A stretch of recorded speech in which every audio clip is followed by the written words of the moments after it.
And now on to a sensitive story that deals with the legal battle over the look-back law. The law passed in 2021, extending the statute of limitations for civil claims in childhood sexual abuse cases.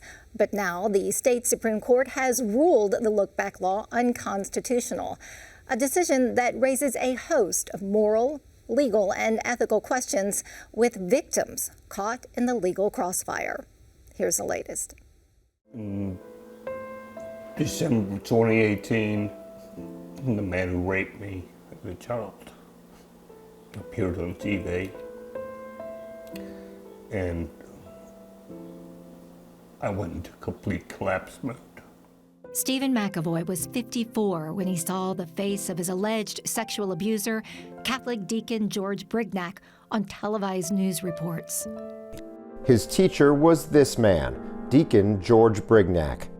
Brignac had been arrested multiple times on molestation charges while working in New Orleans area churches and schools. He died in 2019 before facing trial.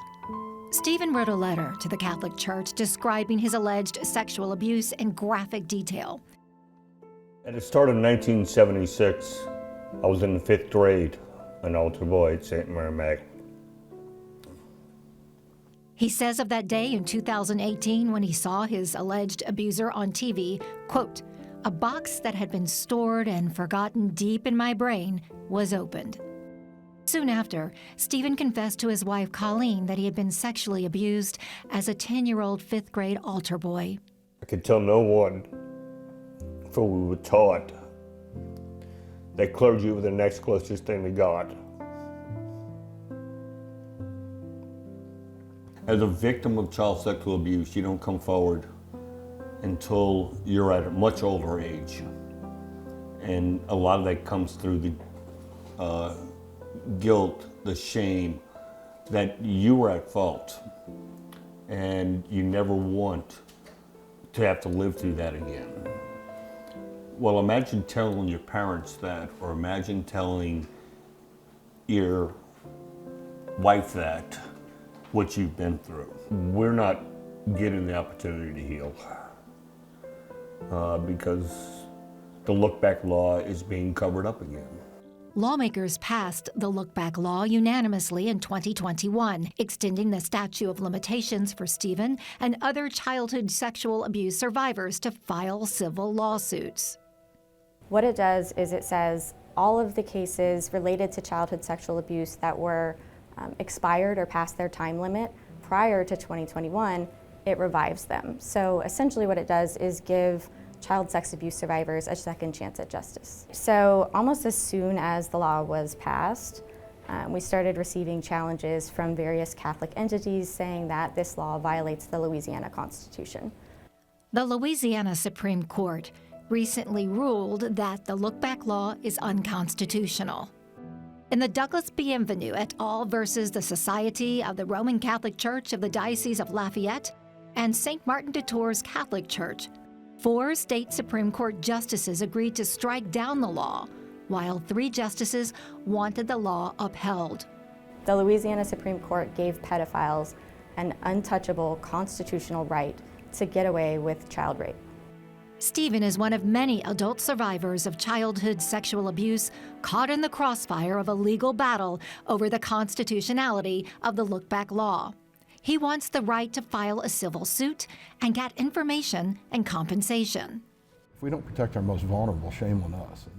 State Senator Jay Luno authored a resolution seeking to clarify the legislature's intent when Louisiana lawmakers unanimously passed the look-back law. The intent was for us to give these people that were abused, sexually abused as children, to give them the opportunity to go back and to file a lawsuit in a civil court, because a lot of times they can't do anything in the criminal courts because somebody's dead or they're too old or what have you, but it gives them an opportunity to come back in and seek justice. So the average age that a childhood sexual abuse survivor comes forward is around age 52, and that's of the ones that actually even come forward.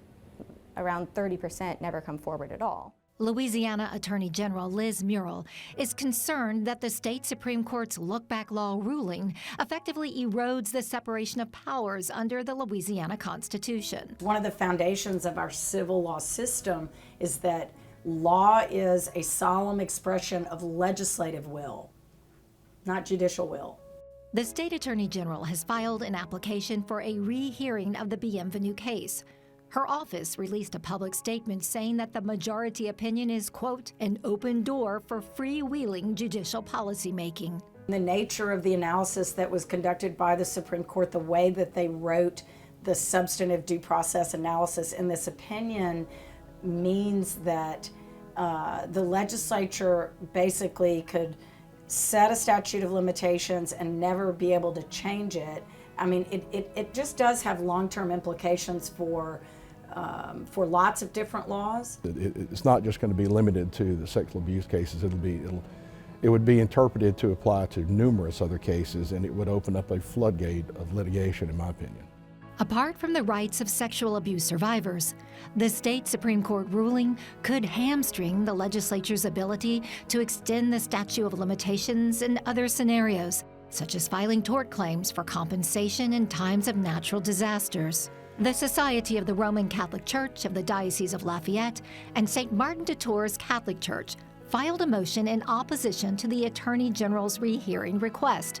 Lead attorney Gil Dozier has not responded to multiple requests for an interview to explain the defendant's position. As for Stephen, he can't pursue criminal charges, but he can take civil action if the look-back law stands. He wants transparency, to know what the Catholic Church knew about his alleged abuser. It's up to the Archdiocese of New Orleans to literally tell us, this is what happened, and we want to say we're sorry. Here's the truth, so that we can heal. Hand us the paperwork. We know there's paperwork out there.